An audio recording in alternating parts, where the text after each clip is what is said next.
मसीह के अजीम और जलील नाम में आपकी सलामती हो। मेरा नाम पादरी प्रोफेसर टोनी विलियम है और आज मेरे साथ है मेरी बेगम लुबना विलियम और मेरी साहबजादी तहलीम विलियम।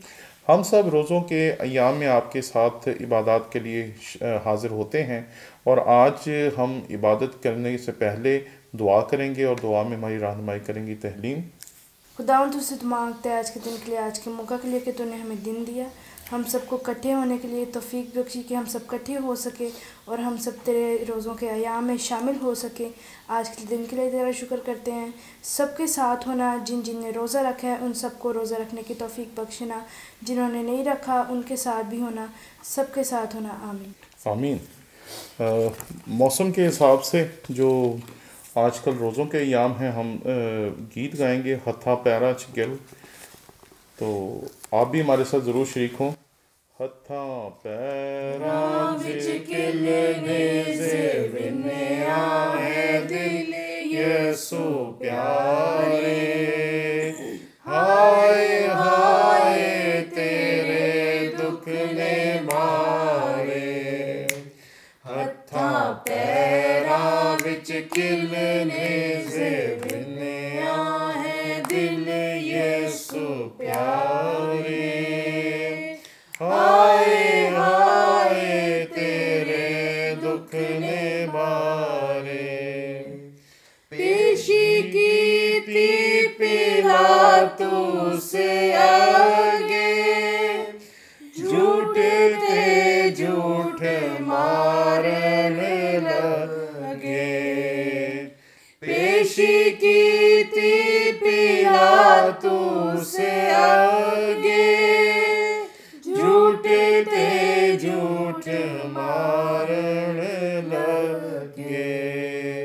बेटा रब दा बनिया कन्नी अपनी सुनिया कहंदे सारे, हाय हाय तेरे दुख ने भारे, बेटा रब दा बनिया कन्नी अपनी सुनिया कहंदे सारे, हाय हाय तेरे दुख ने भारे।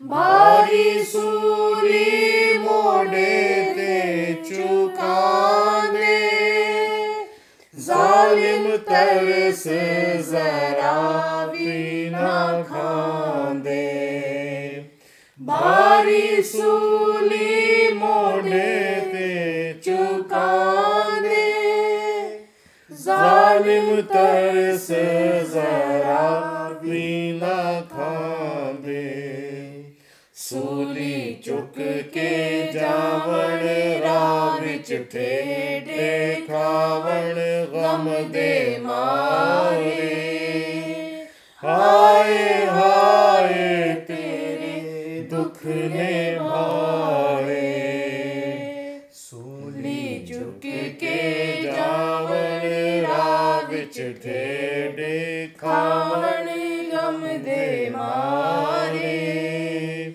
हाय हाय तेरे दुख ने भारे।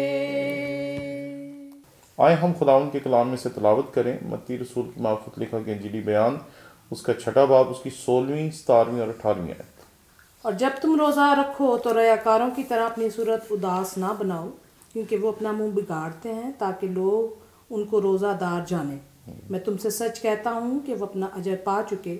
बल्कि जब तुम रोज़ा रखते हो तो अपने सर में तेल डालो और मुंह धो, ताकि आदमी नहीं बल्कि तेरा बाप जो पोशीदगी में है तुझे रोज़ादार जाने। इस सूरत में तेरा बाप जो पोशीदगी में देखता है तुझे बतला देगा। खुदावंद के कलाम के पढ़े सुने और समझे जाने पर उसकी बरकत हो। आए हम अपनी आंखें बंद करें और दुआ करें। कुदूस खुदावंद, हम तेरे हुजूर हाजिर हैं, हम खाक हैं और यही हमारी औकात और हैसियत है। तूने हमें ज़िंदगी का दम फूंका और हमें इस काबिल किया कि हम तेरे हुजूर खड़े हो सकें, तेरे कलाम को सुन सकें। खुदा पाक रू, तू जो दूसरा मददगार है, हमसे कलाम कर, ताकि तेरे कलाम को सुनने के वसीले से हमारी ज़िंदगियाँ तुझ में मजबूत हों, तरक्की पाएँ। और तेरा कलाम हमारी ज़िंदगियों में दरख्वास्त करते हैं कि 30, 60 और 100 गुना फल का बाइस हो। मसीह खुदावन के नाम में मांगते हैं, आमीन। रोज़ों के अय्याम में अक्सर ये सवाल हमारे सामने आता है कि रोज़ा कब रखें, कितने बजे रखें, कितने बजे खोलें। लेकिन जब हम इस आयत को पढ़ते हैं तो यहाँ जो आगाज़ है वो कमाल है, क्योंकि खुदा ने हमें इस काबिल बना दिया है कि हम किसी मयार के मुताबिक नहीं बल्कि अपनी ज़िंदगी में खुदा के पाक रूह के मुताबिक चल सके। हमें मयार की ज़रूरत नहीं है कि हम मयार फॉलो करते रहें कि इस वक्त ये करें, इस वक्त ये ना करें, इस वक्त ऐसा करें, इस वक्त वैसा ना करें। खुदा ने हमें रूहुल कुद्स बख्शा है जो हमें खुद ही समझा देता है कि किस वक्त क्या करना है और किस वक्त क्या नहीं करना। इसलिए उसने यहाँ पर कहा, और जब तुम रोज़ा रखो, यानी कि जब तुम रोज़ा रखो, जब तुम समझते हो कि तुम्हें रोज़ा रखना चाहिए। और मैं अक्सर इस बात को आपके सामने पेश करता रहा हूँ और पेश करता रहूँगा कि मेरे नज़दीक जब चर्च का एक बड़ा हिस्सा रोज़े रखता है, जिसमें कैथलिक चर्च है और इसके साथ साथ चर्च ऑफ पाकिस्तान है जिसे एंग्लिकन चर्च भी कहते हैं, और प्रेस्बिटेरियन चर्च है, और बहुत सारी चर्चेज ऐसे हैं जो रोज़ों के इन अय्याम की पैरवी करते हैं, इन अय्याम में रोज़े रखते हैं और रोज़ाना उनके चर्चेज में इबादत होती हैं। तो हमें उनके साथ मिलकर रोज़े रखने चाहिए, क्योंकि अपनी रोज़मर्रा ज़िंदगी में सब लोग रोज़े रखने के आदी नहीं होते। इसलिए ये हकीकत याद रखें कि हम बड़े सालों से इस आदत को अपनाए हुए हैं कि 6 बजे रोज़ा खोलना है। चाहे रखें आप रात को 12 बजे भी, लेकिन 6 बजे रोज़ा ज़रूर खोलते हैं, क्योंकि यहूदियों के मुताबिक 6 बजे जो है वो दिन बदलता था। तो इस रवायत को सामने रखते हुए लोग अक्सर, जितने भी मसीही हैं, ये सोचते हैं कि हमें 6 बजे रोज़ा खोलना चाहिए, और कई मरतबा हम यही कहते हैं कि 6 बजे रखना भी चाहिए। यानी कि हमारे 2 रोज़ों के दरमियान एक खाना या एक मील होना चाहिए और उसके बाद दूसरे रोज़े का आगाज़ हो जाना चाहिए। ये एक असूल है जिसे बड़ी सदियों से हमारे बुज़ुर्ग आबा व अजदाद मानते आए हैं। लेकिन ये बात याद रखें कि ये असूल जो था ईमानदारों ने बनाया था और खुदावंद के कलाम के खौफ के तहत बनाया था। और इसको इस तरह नहीं समझना चाहिए कि इसको उससे लेकर या उस मज़हब से लेकर या उस सोच से लेकर हमने शुरू किया, क्योंकि जब हम रोज़े रखते हैं तो फिर हम मसीह के सामने झुकते हैं। जब हम रोज़े रखते हैं तो हम खुदा का कलाम पढ़ते हैं और इस खुदा के कलाम को ही पढ़ते हैं। ये नहीं कि रोज़ों में हम किसी और किताब को उठाकर उसे पढ़ना शुरू कर देते हैं। इसलिए ये बात याद रखें कि जो लोग ये एतराज़ करते हैं कि ये सब कनानी देवताओं की नकल हैं या किसी और मज़हब से लिया गया तस्वुर है, उन्हें इस बात को समझना चाहिए कि जो भी मसीही रोज़ा रखता है वो अपने खुदावंद यीशु मसीह के हजूर रोज़ा रखता है, और हम उसके हजूर रोज़ा रखते हैं और अपनी दुआएं, दरख्वास्तें, इल्तिजाएं, मुनाजातें और शुक्रगुजारियाँ उसके सामने पेश करते हैं। इसलिए रोज़ा रखना दुरुस्त है। और मैं समझता हूँ कि चर्च का जब एक बड़ा हिस्सा रोज़ा रखता है तो उसके साथ मिलकर रोज़ा रखना उससे भी उत्तम बात है। मैं जानता हूँ बहुत सारे लोग अपनी ज़िंदगी में लगातार रोज़ा रखते हैं, लेकिन कलीसिया की एक बहुत बड़ी अक्सरियत ऐसी है जो रोज़ाना या हफ्तावार या माहाना रोज़ा रखने की आदी नहीं है, बल्कि पूरे पूरे साल में हम रोज़े नहीं रखते। तो ये दिन है जिसमें अगर खुदावंद आपको बरकत दे, ताकत दे, कुव्वत दे, क्योंकि लाचारी से ना रखें कि अगर मैं शुगर का मरीज़ हूँ, मैं नहीं रख सकता, फिर भी मजबूरन मुझे रखना है। मजबूरी नहीं है। अरे आपको तो आज़ादी की रूह दी गई है, और यहाँ कहा गया है, और जब तुम रोज़ा रखो।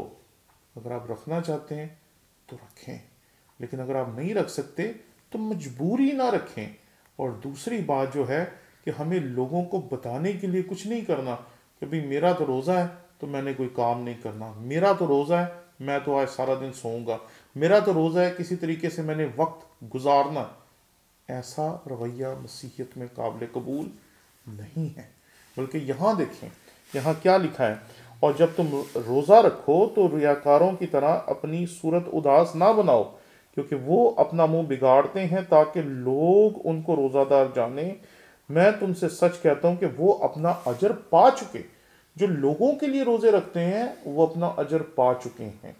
लेकिन आप किसके लिए रख रहे हैं? आपको और मुझे और हमें अगर खुदावंद के हुजूर रोज़ा रखना है तो अपने और अपने परवरदिगार के दरमियान एक ताल्लुक की वजह से रोज़ा रखना है। दुनिया की वजह से रोज़ा रखना मेरे नज़दीक दुरुस्त नहीं है। और आगे खुदावंद का कलाम हमें क्या कहता है, बल्कि जब तू रोज़ा रखे तो अपने सर में तेल डाल और अपना मुंह धो, ताकि आदमी नहीं बल्कि तेरा बाप जो पोशीदगी में है तुझे रोज़ादार जाने। यहूदियों में तसव्वुर था, जब वो रोज़ा रखते थे तो वो लोगों को बताते थे कि मैं रोज़ादार हूँ। जब वो दुआ करते थे तो वो गली के नुकड़ों पे जो कायम इबादत खाने थे उनमें जाकर ऊंची ऊंची दुआएं करते थे, ताकि लोगों को पता चले कि मैं दुआ कर रहा हूँ, मैं रोज़ेदार हूँ, मैं ये हूँ। तो जब आप अपनी खुदी को बुलंद करने के लिए या अपने आप को दूसरों से मुनफरिद और ज़्यादा रूहानी दिखाने के लिए कोई भी काम करते हैं, रोज़े की सिर्फ बात नहीं है, इसमें हदिया जात देना भी है, दय यकियाँ देना भी है। अगर हम इस नीयत से देते हैं कि हम लोगों को दिखा सकें कि हम उनसे अफजल हैं, तो मेरे नज़दीक ये रवैया काबिल कबूल नहीं है। हमें जब भी कुछ करना है अपने और अपने खुदा के ताल्लुक को सामने रखते हुए करना है। जब मैं अपनी ज़िंदगी में कभी कभी महसूस करता हूँ कि मुझे खुदावंद के साथ अपने ताल्लुक को और ज़्यादा गहरा करना है, तो मैं अक्सर ये सोचता हूँ कि मुझे रोज़ा रखना चाहिए, मुझे दुआ करनी चाहिए, मुझे खुदावंद के और ज़्यादा नज़दीक होना चाहिए। और ये मेरा और मेरे खुदा का फ़ैसला है, ये मेरा और मेरे खुदा का ताल्लुक है। इसमें दूसरे लोगों का शरीक होना मेरे नज़दीक दुरुस्त नहीं है। कल हमें एक बच्चा बता रहा था कि मैं रोज़ा रखता हूँ, फिर कुछ खाता हूँ, फिर रोज़ा रख लेता हूँ। तो हम लोग उस पर बड़े हंस रहे थे। हमने कहा तेरा रोज़ा तो बड़ा दिलचस्प है, तू रोज़े के दरमियान इंजॉय भी करता है। तो किसी ने कहा कि ये चिड़ी रोज़ा रखता। तो मैंने कहा चले हम ऐसा ना कहें तो बेहतर है, कि बच्चा है वो सीख रहा है, और सीखते सीखते सीखते एक वक्त आएगा कि उसे पता चल जाएगा कि इस तरह की जो बचपना है वो खुदावंद के साथ अपने ताल्लुक़ के दरमियान इख्तियार नहीं करना चाहिए। और फिर वो खुदा के साथ वफ़ादारी के साथ चलेगा, खुदावंद के सामने अपने पेट की कुर्बानी भी पेश करेगा, और खुदावंद के हजूर और ज़्यादा मजबूत होगा, और ज़्यादा गहराई में जाएगा। क्योंकि रोज़ा आपको संजीदगी की तरफ लेके जाता है। आप दुनिया को एक तरफ करके अपने और अपने खुदा को देखने की कोशिश करते हैं, अपने खुदा से राब्ते को मजबूत करने की कोशिश करते हैं। इसलिए अगर आपने रोज़ा रखा तो दुआ करें, रोज़ा रखा है तो खुदावंद का कलाम पढ़ें, और खुदावंद के साथ अपने ताल्लुक़ को मजबूत करने की कोशिश करें। और दुनिया के लिए कुछ ना करें, जो कुछ भी करें अपने लिए और अपने निजात दहिंदा मसीह खुदावंद के लिए करें, ताकि आपका ताल्लुक़ उसके साथ इतना मजबूत हो सके कि ये दुनिया अपनी तमाम तरह की शरारतों के बावजूद आपको आपके मसीह से जुदा ना कर सके। आमीन। आए हम अपने सरों को झुकाएं, आंखों को बंद करें और दुआ करें। कदूस खुदावन, हम तेरे शुक्रगुजार हैं कि तूने हमें आज़ादी की रूह दी है, जिसने हमें मयार नहीं बख्शे बल्कि हमें इस काबिल कर दिया कि हम खुद मयार कायम कर सकें। तूने हमें आज़ादी की रूह दी ताकि हम तेरे हजूर जब चाहें रोज़ा रखें, जब चाहें इबादत करें, जब चाहें दुआ करें, जब चाहें हम तुझे प्यार करें, जब चाहें तेरा कलाम पढ़ें। खुदावंदा तेरे शुक्रगुजार हैं कि तूने हमें ये तसव्वुर बख्शा, और हमें ये बख्श दे कि जब हम रोज़े रखते हैं, दुआएं करते हैं, कलाम पढ़ते हैं, तो दुनिया के लिए ये सब कुछ ना करें, बल्कि सिर्फ अपने लिए और तेरे साथ अपने ताल्लुक़ के लिए सब कुछ करें। तो हमें और हमारे साथ तमाम जो घराना खुदावंदा ऑनलाइन हमें देख रहे हैं, उन्हें भी इस काबिल बना के हम अपना ताल्लुक़ इन रोज़ों के अय्याम में तेरे साथ और ज़्यादा मजबूत कर सकें। मसीह खुदावंद के नाम में मांगते हैं, आमीन।